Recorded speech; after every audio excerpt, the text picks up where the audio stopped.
Indonesia oleh W.S. Rendra. Tubuh biru, tatapan mata biru, lelaki terguling di jalan.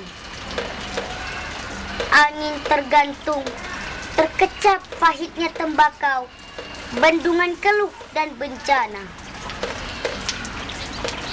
Tubuh biru, tatapan mata biru, lelaki terguling di jalan.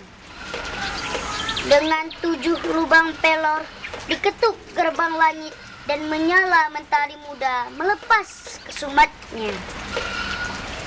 Gadis berjalan di subuh merah dengan sayur mayur di punggung melihatnya pertama.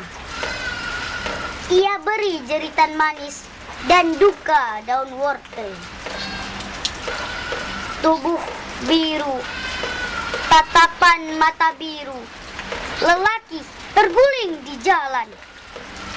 Orang-orang kampung mengenalnya anak janda berambut ombak. Ditimba air bergantang-gantang disiram atas tubuhnya. Tubuh biru, tatapan mata biru, lelaki terguling di jalan. Lewat gardu Belanda dengan berani, berlindung warna malam, sendiri masuk kota, ingin ikut ngubur ibunya.